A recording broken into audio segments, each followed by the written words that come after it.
Okay. तो एक होता है अनुकूल भाव से सेवा करना, जो हृदय के साथ सेवा करना। दूसरा है प्रतिकूल भाव से सेवा, तो हो रही है पर प्रतिकूल। जैसे आपको पता है प्रभु जी सुबह डांट दिए, सुबह डांट दिए कुछ, तो अभी शाम का जो प्रसाद बनाएंगे उसमें एक्स्ट्रा मिर्ची डालेंगे देखते हैं तो सेवा तो हो रही है, पर भाव कैसा हो गया? भाव पनिश करने का हो गया। देखते हैं, तुमको बहुत करते हो ना हमारी भक्ति मिनिस्टर, तो अभी दिखाते हैं। तो ऐसे ही दो प्रकार से कृष्ण की सेवा होती है। एक तो भक्त लोग हैं जो अनुकूल भाव से सेवा करते हैं, कृष्ण की प्रसन्नता के लिए वो क्या चाहते हैं वैसे सेवा करते हैं। दूसरे जैसे राक्षस लोग हैं, हाँ, तो वो लोग भी सेवा करते हैं, पर उनका भाव कैसा है? प्रतिकूल है, कृष्ण को मारने का है, पर कम से कम कृष्ण के संपर्क में आ रहे हैं ना, कृष्ण के साथ उनका संबंध बना रहे हैं, और उस तरीके से वो कुछ ना कुछ सेवा तो दे रहे हैं। पूतना आई जैसे कृष्ण को मारने के लिए आई, उसका भाव कैसा था? विपरीत था, पर कृष्ण का सेवा किया ना, उसने दूध पिलाया, पर विपरीत भाव से पिलाया। समझ पा रहे हैं? कैसे? तो दोनों भाव होते हैं कृष्ण की सेवा में, प्रतिकूल और अनुकूल।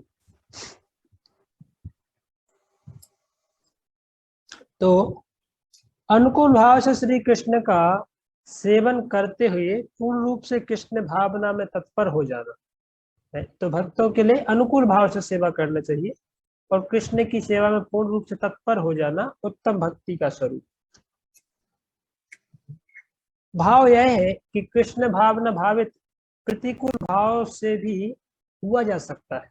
प्रभुपा जी बोले कृष्ण भावना भावित तो कोई दैत्य लोग, राक्षस लोग भी हो जाते हैं ना, पर वो प्रतिकूल भाव से। परंतु यह शुद्ध भक्ति नहीं कहलाती। शुद्ध भक्ति योग के लिए इंद्र तत्व की प्राकृत अभिलाषा से मुक्त होना आवश्यक है। अपने इंद्र तत्व की भावनाओं से ऊपर उठना होगा, क्योंकि ऐसी इच्छाओं के उठने में सकाम कर्म और मनोधर्ममय ज्ञान ही कारण होते हैं। कल तेजलपुर को समझा रहे थे हम, कुछ चीजें, उनके कुछ प्रश्न थे। तो कैसे ये दो लोग होते हैं, वो लोग भी कृष्ण के साथ ही उनका संबंध रहता है ना। तो इनको पूछ रहे थे कि कैसे मायावादी लोग उनके आश्रम में जाएंगे तो वहां पे भी शिव जी का या कृष्ण के भी मूर्ति होते ही है। तो प्रभाव क्या है यहाँ पे? उनका जो ज्ञान है या सकाम कर्म है वो प्राइमरी, उसको वो लोग प्रायोरिटी देते हैं, है ना। तो कृष्ण का जो सेवा का जो मेन उदात्त भाव है, एक इंटेंस डिजायर है कृष्ण को सेवा करने की, वो उनके अंदर नहीं। या फिर तो वो कृष्ण को एक बोल सकते हैं निस्मायावाद है, तो फिर वो भगवान को एक ऑब्जेक्ट मानते हैं, जस्ट अपने आप को ऊपर उठाने के लिए, बाद में उसको त्याग देते हैं करके। तो एक टूल का जैसा उपयोग करते हैं। तो मतलब वो भी कृष्ण के संपर्क में आ रहा है या भगवान के संपर्क में आ रहा है, पर जो भाव है उनका क्या है? प्रतिकूल भाव है। या फिर जैसे राक्षस लोग हैं, पूतना का उदाहरण दिया गया, शिशुपाल का उदाहरण, कंस का उदाहरण। कंस भी दिन रात कृष्ण को याद करता था, जितना तो हम लोग याद नहीं करते, उससे ज्यादा तो कंस याद करता था ना भगवान को। पर भाव कैसा है? प्रतिकूल है। तो वो भक्ति नहीं है, वो शुद्ध भक्ति नहीं। उससे अच्छा तो एक साधक है जो साधना भक्ति के स्तर पे है वो। सामान्यतः लोग किसी न किसी प्राकृत लाभ की इच्छा से नाना क्रियाओं में प्रवृत्त रहते हैं, जबकि अधिकांश दार्शनिक वाग चातुर्य और मनोधर्म के आधार से ब्रह्मानुभूति का प्रस्थापन करना चाहते हैं। आया ना तुझे समझ में? जब आपको पॉइंट समझ में आ रहा है ना, हिंदी है, जब आपको इंग्लिश चाहिए तो मैं इंग्लिश निकाल दूँ। तो रूपा जी हर एक पॉइंट को बहुत ही अच्छी तरह से क्लिक कर रही है कि जो लोग बाघ पटुता के लिए है, अपने आप को जगनरियस कुछ वर्ड ऐसे डालते हैं कि लोगों को लगे वाह कितना प्रकांड विद्वान है, पर ऐसा तो कोई प्रकांड हो ही नहीं सकता है। तो अपनी बाघ पटुता को बताने के लिए जो लोग इतना वो करते हैं, पर वास्तव में भक्ति भक्ति थोड़ी है जो लोग दिखाते हैं कि वो कितने महान। वो तो कृष्ण, उसके उन भाव को तो कृष्ण देखते भी नहीं। कृष्ण, अभी कृष्ण उनको देखते भी नहीं उस भाव की, क्योंकि उसके अंदर प्राइड है ना।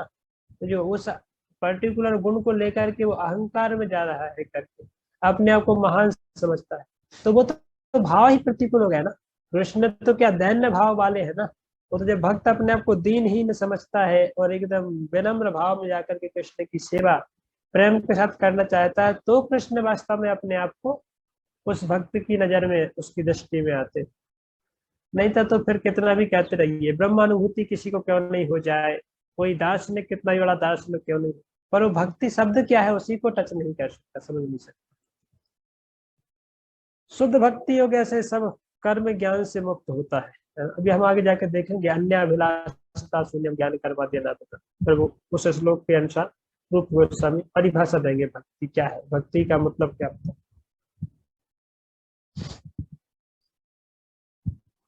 उसके आचार्यों से ग्रहण करनी चाहिए, ये लाइन किसी को समझ आई? पापा जी बोल रहे हैं भाई जो शुद्ध भक्ति यदि आपको प्राप्त करना है ना, शुद्ध भक्ति को समझना है ना, तो फिर जो शुद्ध भक्त है ना उनके पास जाकर के राग अनुगा, कल हम इसका चर्चा कर रहे थे, राग, राग मतलब वो प्रेम या वो आसक्ति, अनुग मतलब अभी महान आचार्य है पूर्ववर्ती आचार्यों के चरण चिन्हों का अनुसरण करते हुए भगवान के प्रति वही आसक्ति, वही राग प्रकट करना अपने हृदय में, उसको बोलते हैं रागानुगा। वो कब आएगी? जब हम आचार्यों के चरण चिन्हों का अनुसरण करेंगे, उनके पद चिन्हों पर चलेंगे, तो वो रागानुगा भक्ति हमें प्राप्त, वो वास्तव में शुद्ध भक्ति की परिभाषा है।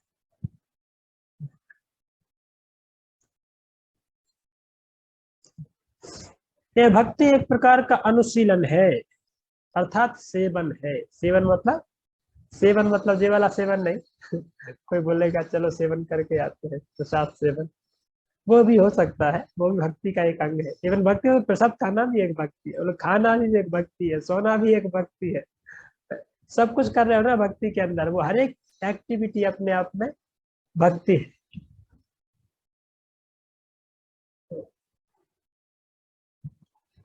तो अनुशीलन अर्थात सेवन, सेवन मतलब सेवा, यह निष्क्रियता नहीं है। तो पापा जी बोल रहे हैं कोई निष्क्रिय लोगों का काम नहीं है कि चुपचाप जा करके ओ एक जगह बैठ गया, कुछ काम नहीं है, एकदम शून्य में लीन हो जाओ, बोले यही सब नाटक मत करो। भक्ति मतलब सक्रियता, 24 आवर एंगेजमेंट, 24 आवर्स एंगेजमेंट है भक्ति में, बिल्कुल भी उपवास नहीं है, बिल्कुल भी रेस्ट नहीं है। भक्ति मतलब एंगेज, कंप्लीट एंगेजमेंट, अपने आप को एकदम भगवान की सेवा में लगा के रखना, अनुशीलन। परंपरा में आचार्यों के पद चिन्ह के अनुसार, आचार्य के गुरु के निर्देशन में भक्ति में 24 घंटे लगे रहना, वो वास्तव में भक्ति की परिभाषा, न कि चुपचाप। प्रोपा जी लिख रहे हैं आलसी मनुष्य अथवा चुपचाप ध्यान में समय बिताने वालों को प्रिय होती है। तो निष्क्रियता है ना, उनसे कुछ नहीं करना है, भक्ति मतलब शून्य में लीन हो जाओ, चुपचाप एकदम आंखें बंद करके अपने आप को सौंप दो, ब्रह्म को सौंप दो। आप क्या कर सकते हो संसार में? कुछ नहीं करो, ब्रह्म को कोई चीज की आवश्यकता नहीं, लीन हो जाओ, शून्य हो जाओ। तो बोले मुझे तब नाटक, भक्ति भक्ति ऐसे नहीं होती, भक्ति मतलब सक्रियता, कितना एक्सपर्टली, इंटेलिजेंटली और कितना कंप्लीटली अपने आप को भगवान की सेवा में एंगेज कर सके, वो वास्तव में उत्तम। तो ये मत सोचना भक्ति मतलब निष्क्रियता, ऐसा नहीं। इस स्वभाव के मनुष्यों के लिए अन्य बहुत से मार्ग हैं, परंतु कृष्ण भावनामृत का अनुशीलन इन सबसे भी। तो कोई चुपचाप बैठना चाहता है ना, शून्य में लीन होना चाहता है, भाई जाओ तुम्हारे लिए यहाँ पे स्थान नहीं है, तो और कहीं जाओ, यहाँ आओगे तो आपको पकड़ के लगाया जाएगा। क्या बोलते हैं नंदा माता जी? तो पोछा लगाना ही पड़ेगा, झाड़ू पोछा नहीं करोगे तो फिर आप मजा नहीं आएगा, भक्ति का रस प्राप्त नहीं होगा। हाँ,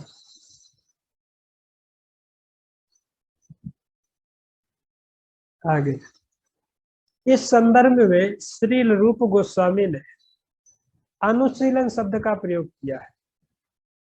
अनुशीलन, अभी देखिए ये बहुत महत्वपूर्ण शब्द है।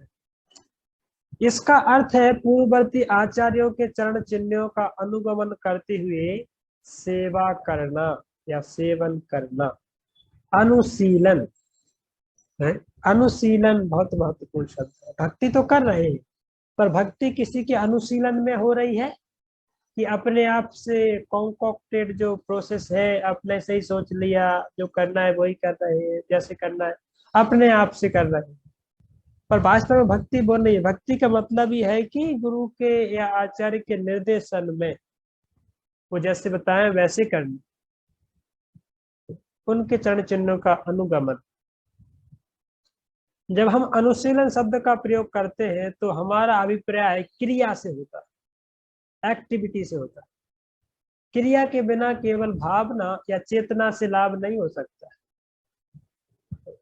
तो कहने का मतलब कोई लोग बोलते हैं ना, अरे मन में भगवान का नाम हम लेते हैं, हम तो मन में भगवान का भक्ति करते हैं ना, जरूर थोड़ी दिखाना, तुम लोग दिखाते रहते हो। हम दिखाते नहीं, हम करते हैं, अंदर ही अंदर करते, मन में भक्ति करते। तो बोले नहीं नहीं, भक्ति का मतलब ही है कि सेवा भाई, एक्टिविटी। भक्ति का मतलब निष्क्रियता नहीं है या मन में कर लेना नहीं है। तो भक्ति का सबसे पहला अभिप्राय या परिभाषा है कि सेवा, भगवान की सेवा, भक्तों की सेवा और गुरु की सेवा। तो ये भक्ति का सबसे पहला प्रधानता है या उनकी परिभाषा है। क्लियर? तो चेतना भी साथ साथ में रखना आवश्यक है। इसका मतलब ये कि चेतना से और किसी का याद कर रहे हैं और एक्टिविटी सेवा यहाँ पे कर रहे हैं मतलब ये नहीं है। अभिप्राय ये है कि अपने आप को भगवान की सेवा में अनुकूल भाव से लगा के रखना, प्रेम के साथ कृष्ण की सेवा करना, अपने शरीर को लगा के रखना। नहीं तो कर्मी होता है, वो कर्मी क्या करता है, अपने शरीर वो तो कर्मी का तो शरीर और मन दोनों ही भौतिक चेतना में लगा हुआ है, भौतिक कार्यों में लगा।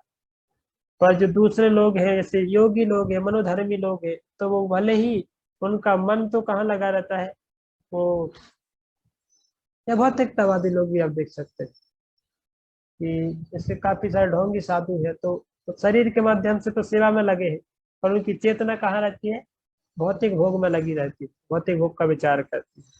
तो वैसा नहीं होना चाहिए। और साथ ही साथ कर्मी के जैसा भी नहीं होना चाहिए, तो मन में सेवा कर रहे हैं और शरीर से कभी भी आकर के भगवान की सेवा करता नहीं है, शरीर से कभी भी अपने आप को भगवान की सेवा में लगाते नहीं। क्लियर?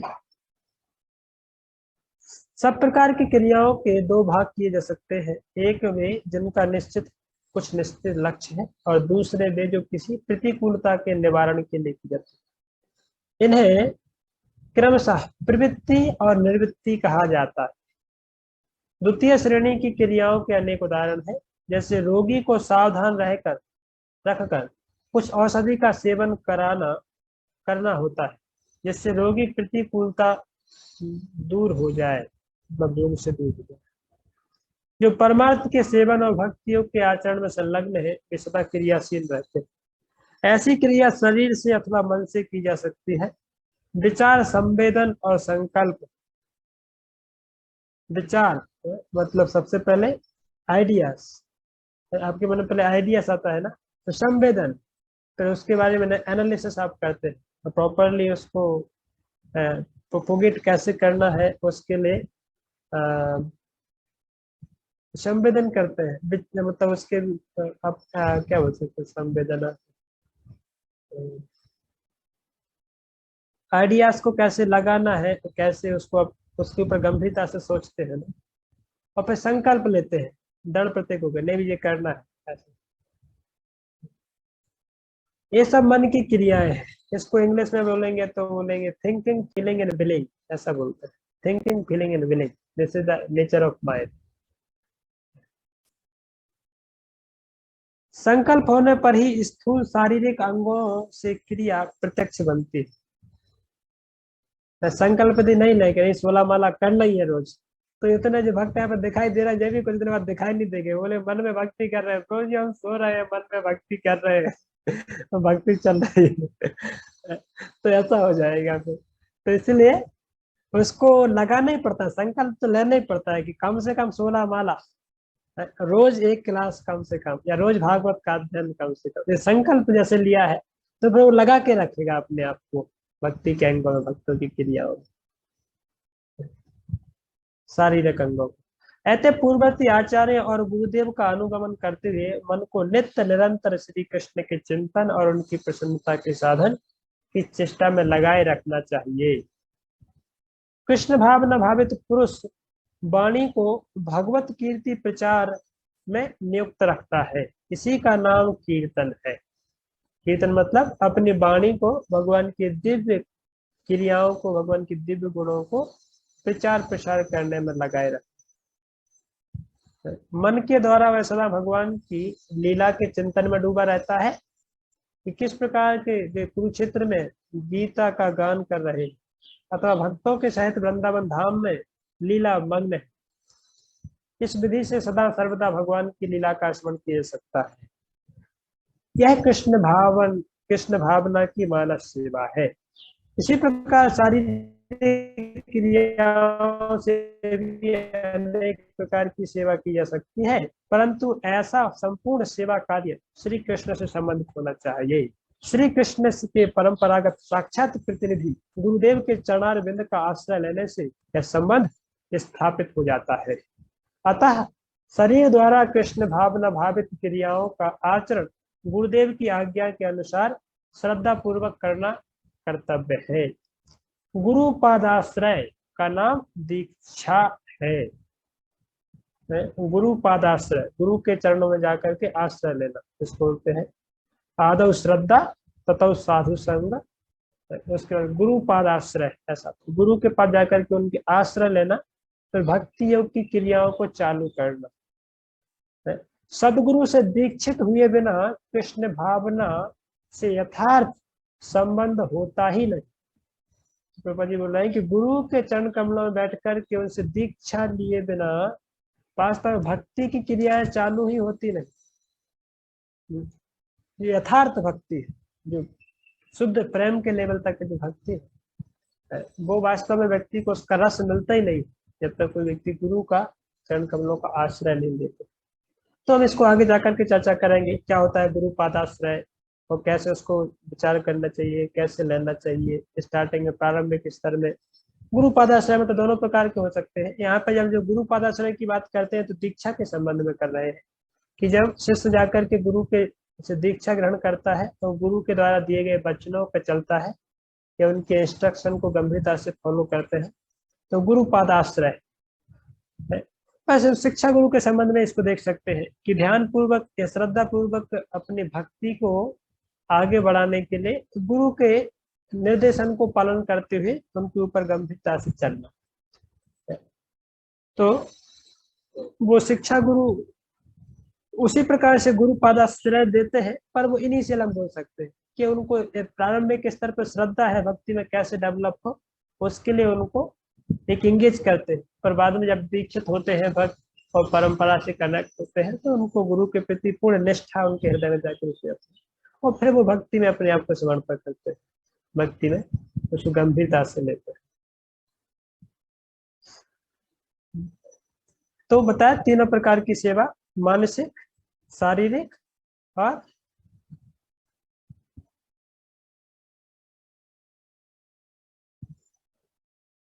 तीसरे कौन सी?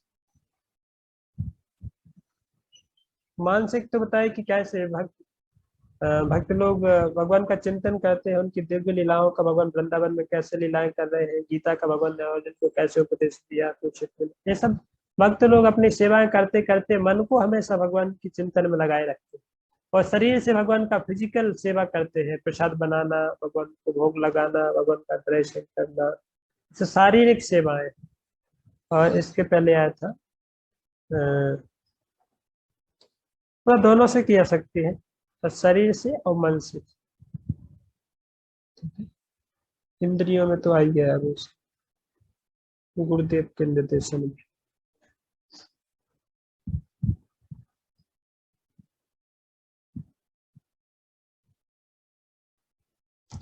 तो कोई प्रश्न है अभी तक इस चर्चा से?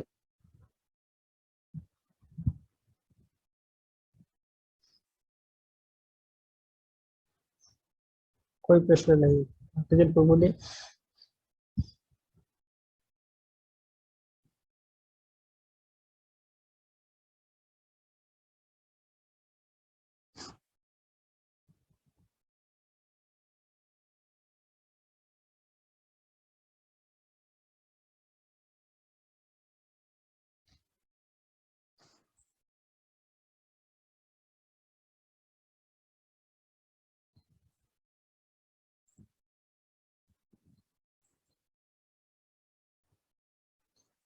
देखिए यहाँ पे हम आगे जाके उसकी परिभाषा चर्चा करेंगे ना, जब हम इसको स्टार्ट करेंगे। अभी तो क्या प्रस्तावना में चल रहा है ना, अभी जब भक्ति की परिभाषा दी जाएगी रूप गोस्वामी वहां पर श्लोक ही डालेंगे।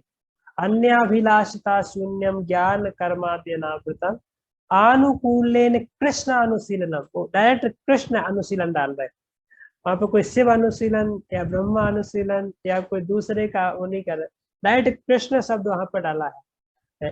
तो वास्तव में सर्वोत्तम लेवल की जो भक्ति है, भक्ति मतलब प्रेम का भगवान के साथ जो आदान प्रदान है जीव की अपनी स्वाभाविक स्थिति, अब वो वास्तव में भक्ति, यहाँ पे शब्द कृष्ण के ही संबंध में उपयोग किया जा सकता है। ये भक्ति जो टर्म्स है वो कृष्ण या विष्णु तत्व के ही संबंध में केवल प्रयोग किए जा सकते हैं।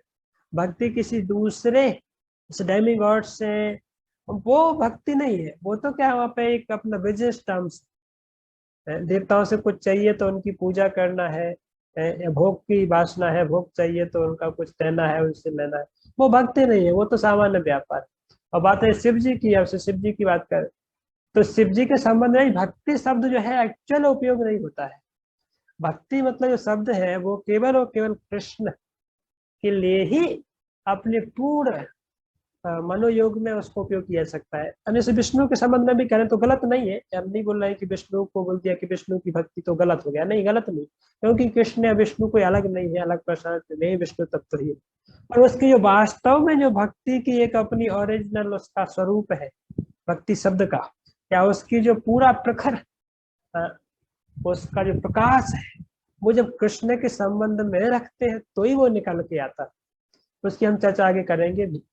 और विष्णु के संबंध में ऐसे जो अन्य संप्रदाय है, जो श्री संप्रदाय, वो लोग भी भक्ति ही कर रहे हैं, नहीं बोल रहे कि भक्ति नहीं कर रहे, पर जो उसकी प्राकृष्टता है, प्राकृष्ट रूप में, या उसकी जो असली जो उसका रस है तो भक्ति का, वो उस लेवल तक मतलब परसीव कर पाना दूसरे, या फिर दूसरे मतलब शिव जी के माध्यम से या ब्रह्मा जी के माध्यम से वो संभव नहीं है, क्योंकि वो रस है ना, जो वो रस कृष्ण ही केवल प्रदान कर सकते, उतने उन्नत स्तर का रस।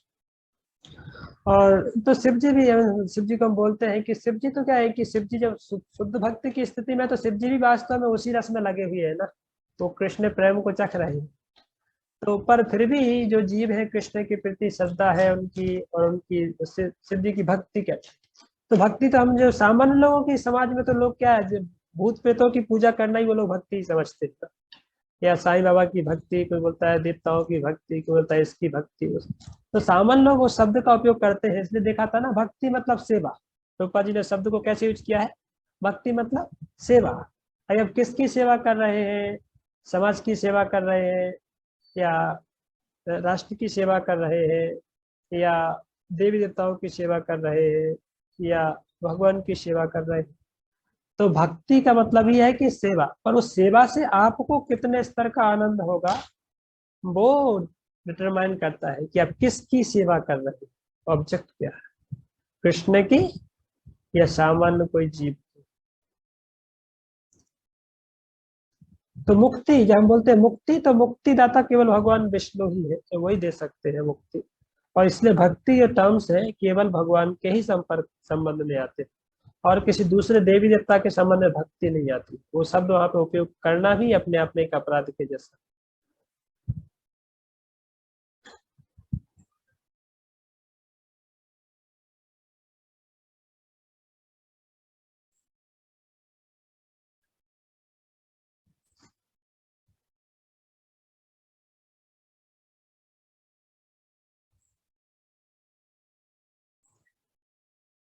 दोनों ही है, बोलो जो बच्चे के मम्मी को प्यार करते हैं, मम्मी बड़ी है कि मम्मी से प्यार है, बोलो दोनों ही तो है, मम्मी बड़ी भी है, श्रद्धा तो है, साथ साथ में प्यार भी है, क्योंकि वो मम्मी के प्यार के बिना तो रह ही नहीं सकता है, तो दोनों ही है।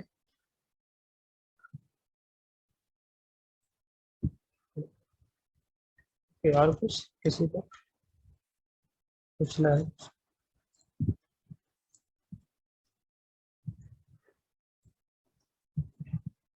आप लोगों को समझ में आ रहा है ना, शिव माता जी, असत्य माता जी, सर की चोटी, सर की चोटी, चोटी को छूते हुए ऊपर से तो नहीं जा रहा है? सॉरी प्रभु जी, आज का क्लास थोड़ा बहुत कम समझ में आया। मेरा नेटवर्क इशू था, बहुत बार डिस्कनेक्ट हो गई है, तो बहुत कुछ समझ ही नहीं आया। ठीक है, रिकॉर्डिंग सुन लीजिएगा, जहाँ पे आपको समझ में नहीं आया, जब नहीं समझ में आए तो फिर कल बता सकते हैं। कुकिंग करते समय रिकॉर्डिंग तो ध्यानपूर्वक नहीं सुनेंगे ना, इसलिए बोलता हूँ कि जब अटेंशन के साथ बैठेंगे ना, तो हर एक चीज आपको माइंड में जाके स्ट्राइक करेगी, उसको आप डीपली समझ पाएंगे। काम करते करते सुनेंगे या उस तरीके से, तो फिर वो उतना गहराई से तब तो आपको समझ में आएगा नहीं। हो जाएगा, कृष्ण भक्ति हो जाएगा, श्रवण हो जाएगा, उन्हें क्लास में बैठ लिया, अच्छा हो गया, भक्ति का एक वो हो गया।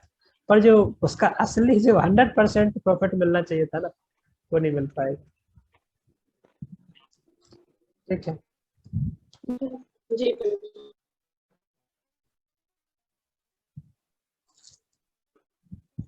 ओके।